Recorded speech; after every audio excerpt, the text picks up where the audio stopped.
Nos vamos a dar un pequeño gusto aquí en Radio Universidad, pequeño gran gusto, que es hablar con nada más y nada menos que Hernán Casiari, el autor de esta historia, que en realidad no la inventó, sino que la vivió y después la pasó a papel. Así que bueno, Hernán, ¿cómo estás? Muy buenos días. Acá Jorge te saluda y muchas gracias por este ratito aquí en Radio Universidad. ¿Cómo andás? Jorge, es un placer escucharte. Bien, muy bien, muy bien. Bueno, Por suerte, acá también está lluvioso en San Antonio de Areco, provincia de Buenos Aires, así que estamos por suerte, con lluvia en todo el sí. país. ¿Hubo problemas aquí como en el AMBA con el tema de árboles caídos o gente sin luz o más tranquilo? No, no, acá en la provincia de Buenos Aires está todo bastante más tranquilito. Bueno. Entremos de una a este tema que yo, mientras pensaba en esta charla y hay tantas preguntas que tengo que hacerte, lo que pasa es que estoy sobreinformado de la historia porque vi la serie, la leí, vi tus testimonios desde que se viralizó. Bueno, pero hay mucha gente que por ahí no la conoce, o es la primera vez que va a tener este contacto con el mejor infarto de mi vida. Entonces la primera pregunta es esta: ¿de qué se trata el mejor infarto de mi vida? Yo creo que la gente que no sabe absolutamente nada tiene la mejor de todas las maneras de enterarse, que es con la miniserie. A mí me encantaría haber podido ver la miniserie sin saber nada y después empezar a googlear, a ver si esto es verdad, a ver qué cosa sí, qué cosa no, y empezar a hacerte en la cabeza. A muchísima gente le está pasando esto.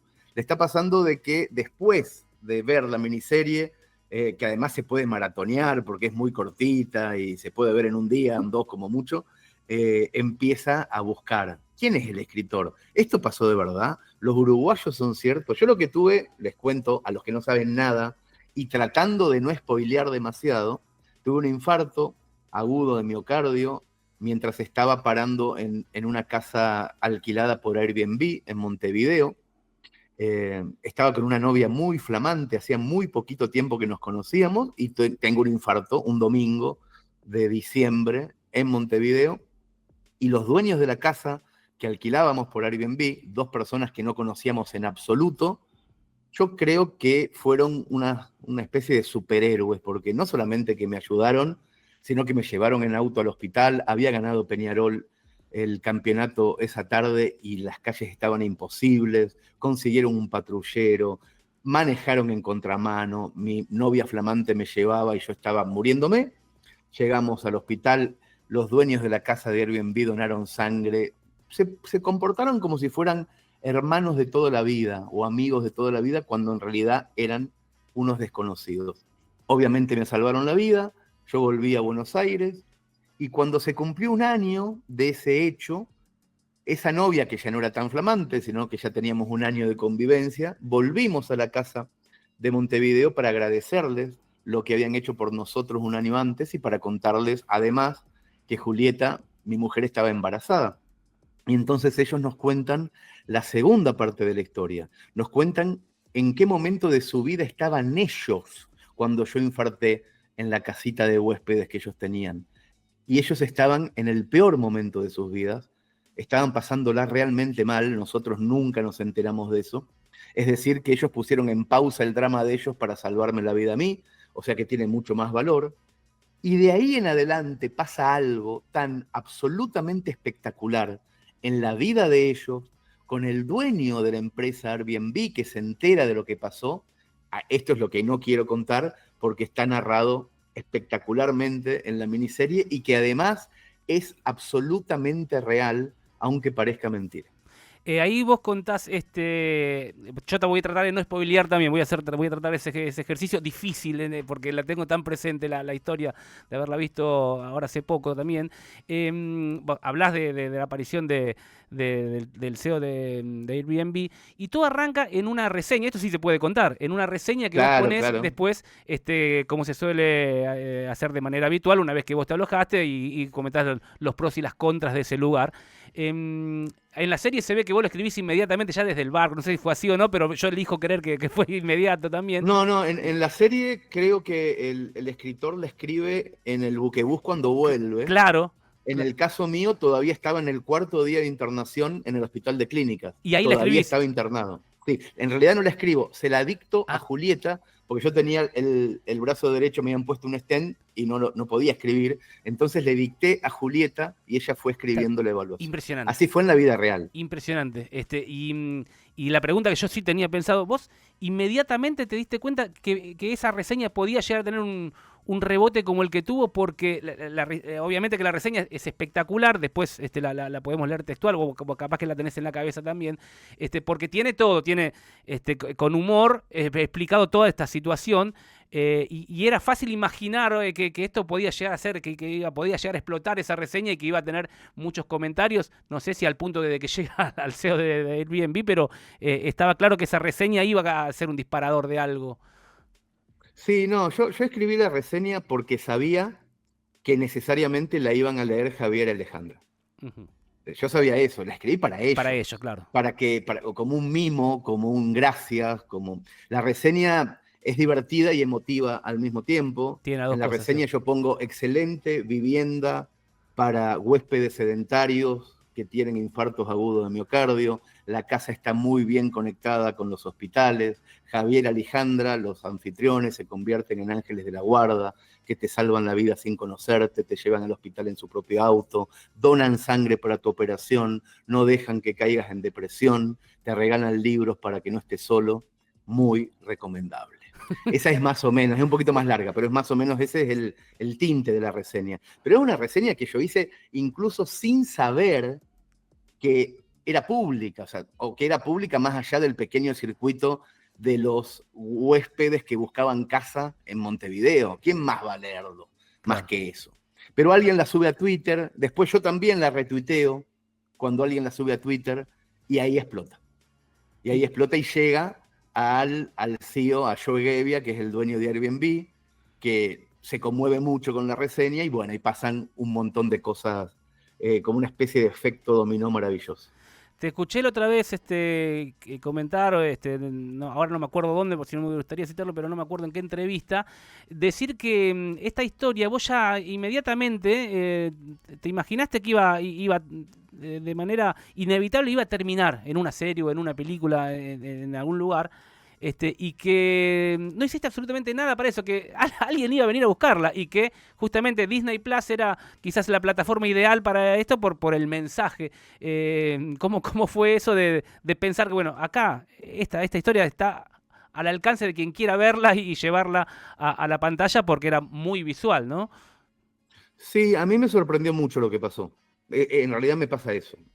No me infarto, ¿eh? Cuando fue mi infarto y yo me volví a Buenos Aires y empezamos a convivir con Julieta y etcétera, sí escribí un cuentito. Escribí un cuentito porque yo escribo un cuento con cosas que me pasan en general, pero nunca pensé nada. El tema fue cuando nos enteramos lo que les había pasado a ellos.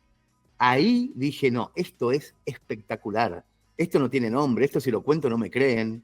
Esto es para una película. ¿Viste cuando vos decís, esto Sí, es para una película? Bueno, y lo empecé a decir así, y lo que hice fue lo que hace un escritor cuando tiene una gran historia. Conté en un libro la historia, y sabía que en el momento que se enteraran cualquier plataforma, la iban a pedir, porque es increíble.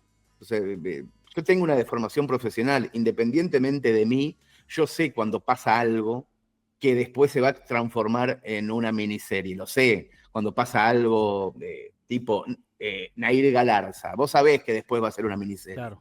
Lo sabés porque es tan poco habitual, es tan extraño, está lleno de aristas, de peripecias, que bueno, sabía que iba a pasar.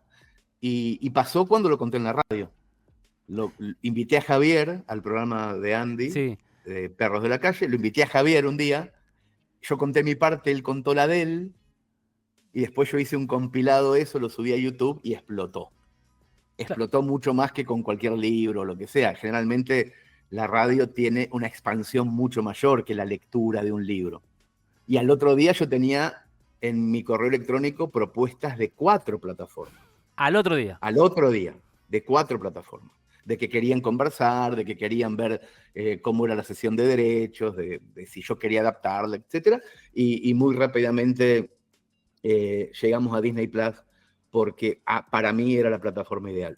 La historia ahí, también te lo escuché decir, y se ve en la serie, también sigo haciendo equilibrio para no spoilear. Pasa, obviamente, la serie se llama El infarto de mi vida, que es un disparador, es una historia real, como acabas de contar, pero a partir de ahí también pasa a ser la historia de esta pareja uruguaya, que vos también acabas de decir. Entonces son como dos historias paralelas, ¿no? Que después terminan siendo historias muy inspiradoras todas, ¿no? Las que aparecen en la serie. Cada personaje es para ir y abrazarlos a todos, ¿no? Y me Claro, parece claro, claro. que está bueno, que es lo que deja esta serie, ¿no? Exactamente, sí, es alucinante, es realmente alucinante, pasan cosas increíbles. Yo creo que es, independientemente de que tenga que ver conmigo o que yo haya participado en la escritura, me parece que es una serie que yo recomendaría, sea de quien sea. Si yo la hubiera visto y hubiera sido solamente un espectador, la estaría recomendando. Porque me parece que además de divertida, de ser una comedia romántica un poquito negra, con humor, deja algo al final. Deja algo al final, sobre todo cuando descubrís que todo lo que pasó es verdad. ¿Tuviste muchas charlas con Alan Zabak, el actor que te interpreta a vos, como para pasarle algunos datos, algunas referencias, alguna cosa puntual, o se fue dando así de manera natural? No, no, no, yo lo conocí a Alan al final del rodaje. Mira, No, no lo conocí durante el rodaje ni antes. Yo siempre fui admirador del actor, sí. pero no lo conocí personalmente hasta el final del rodaje. Y cuando viste la obra completa, la serie completa, ¿qué te pareció? Me pareció lo que ya preveía. Confirmé que Alan era el más indicado de todos los actores argentinos que conozco para componer ese personaje, y lo que hice fue confirmarlo. La sobriedad en sus gestos, la capacidad para la comedia sobria, en ningún momento caricaturiza, en ningún momento se va a la mierda, siempre está dentro de un carril de lo verosímil, de lo posible, que es absolutamente necesario para que esta historia sea comprendida como debe ser comprendida. Lo mismo me pasó con el resto del elenco. Rita Cortese es maravillosa, los actores españoles que participan, Olivia Molina e Imanol Arias, los actores argentinos, los actores uruguayos, los que hacen de Javier Alejandra, tienen una química espectacular entre ellos y además parecen que son ellos. A mí, que los conozco, a los verdaderos, me llama mucho la atención ese parecido. Así que hicieron Pablo Bossi como director, Mariana Weinstein como directora y Luca Figueroa como adaptador, hicieron de lo que me pasó y del libro que escribí sobre lo que me pasó, le dieron una vuelta de tuerca espectacular. ¿Vos tuviste algún tipo de participación en la elección del elenco o alguna sugerencia, algún comentario? No, yo tomé la decisión cuando cedí los derechos y cuando supe que Pablo Bossi iba a estar en la creación y en la dirección. Pablo Bossi, al que conozco, admiro, es el dueño de Pampa Films, de Patagonic antes, produjo cosas que terminaron en Oscar. O sea, es su primera película como director, su primer trabajo como director, siempre fue productor. Cuando supe que iba a dirigir su, primer, su primera obra, Pablo Bossi, lo que le dije fue: no me pienso meter en nada. No quiero ser una piedra en el zapato, como suelen ser ciertos autores que no sueltan la obra para que Ah, sea adaptada a otro formato. Yo quise darle toda la libertad y la confianza, sobre todo. Y le dije: cuando la termines, mandame el link. listo. Y eso fue lo que hizo. Hernán, me imagino que el vínculo con esta pareja uruguaya ya es indestructible, ¿no? Va a quedar para toda la vida. Sí, claro. Y ya son amigos, familia prácticamente. Sí, sí, sí. Más Entonces, familia que amigos. claro, claro, tal cual. Familia hasta de sangre, ¿no? Literalmente. Claro, claro, Eh, claro. entonces, bueno, no, ¿cómo reaccionaron ellos ante la serie? Obviamente que el cimbronazo de ellos fue cuando le tocan el timbre y aparece el CEO de Airbnb, ya fue todo muy movilizante. Te pregunto, bueno, ¿cómo reaccionaron ante la serie? Y después, ¿cómo está? ¿Cómo está él de salud? ¿Cómo andan en estos días ellos? No, está muy bien, está muy bien. Y todo el proceso de la serie, eh, no estuvieron ellos de espaldas, sino todo lo contrario. Ellos estuvieron muchísimo más involucrados que yo en la serie. De hecho, el contrato inicial de cesión de derechos por mi libro contempla otro contrato que es cesión de imagen y de vida. Mira, Porque obviamente Disney no puede meterse en la vida real de dos personas sin preguntarles que acepten obvio. pagarles y un montón de otras cosas también. Entonces, la parte de ellos, que además se llaman Javier Alejandra, los personajes ficticios, son reales, les pasan cosas de verdad. Fíjate que la parte mía no es tan real, está más ficcionada. Claro. El nombre del escritor que infarta se llama Ariel Santoro, es poeta, es ghostwriter. Yo nunca fui todo eso. Su novia es una española que baila flamenco. Jamás yo tuve una novia española que bailara flamenco. Todo eso está muy ficcionado. En cambio, la parte de ellos es vida real. Entonces hay contratos específicos y ellos charlaron mucho más con el adaptador, con el director, tuvieron una relación muchísimo más cercana y de la serie estuvieron mucho más involucrados que yo. Así que están doblemente contentos por la repercusión y por el éxito de la miniserie. Qué bueno, qué bueno. Bueno, y si se quiere, la única parte ficcionada de la serie está buenísima también, que es la del abogado, que es justamente al que hay que hacerle el libro, al que el escritor, el ghostwriter, le tiene que hacer el libro. Es muy divertido. Está buenísimo, es divertido también. Es muy divertido. Es muy divertida esa parte. Es muy divertida también toda la historia de amor con la bailadora flamenca y la vida de ella. Todas esas cosas son ficción. Lo que es verdad es que un gordo infartó en Montevideo y Javier Alejandra lo salvaron y después vino Joe Gebby y pasaron cosas. Esa parte, que es la más increíble, de hecho, es verdad. Y lo otro, que es más creíble y más posible, es ficción. Claro. Y lo otro, que no es ficción, pero no tanto, tiene que ver con que en la serie del partido que vos decías de Peñarol era de la selección de Uruguay, ¿no? Claro, claro. En la miniserie es un partido de eliminatorias que Uruguay debe ganarle a Bolivia. Exacto. Para entrar eso al era Mundial cierto. De Qatar. Y eso es verdad. Claro. Sí. Pasa que en la vida real esto pasó un 6 de diciembre del 2015 cuando Peñarol sale campeón de la Liga. Claro, claro. Bueno, Hernán, yo estaría mucho tiempo charlando, yo sé que ya nos diste demasiado, que tenés más compromisos, es un gusto y una alegría enorme haber charlado con vos. Algo de esto, como una consulta tenía acá anotado, el vínculo del fútbol también con la escritura, con la literatura, con vos. Yo tengo acá, y ya ahora justo lo estaba releyendo en motivo de que volviera a charlar con vos la historia de La valija de Lionel y otros cuentos de fútbol. Y tiene que ver también con qué importancia tiene el fútbol. En la serie también aparece el personaje diciendo, no es un deporte más, es fútbol, no, es otra cosa, es algo superior. Y siempre fue un tema, el fútbol y la literatura como un tema menor. Yo, lo he hecho también acá en algunos trabajos, como se lo miraba a Fontana Rosa, por ejemplo, que fue uno de los precursores en este tema. Y esta serie también tiene fútbol, porque el fútbol también nos atraviesa. Sí, nos atraviesa el fútbol a los argentinos o a los rioplatenses en este caso, tanto como los atraviesa el hockey sobre patines a los canadienses. Claro. O el ping-pong a los chinos, qué sé yo, o el ajedrez a los rumanos.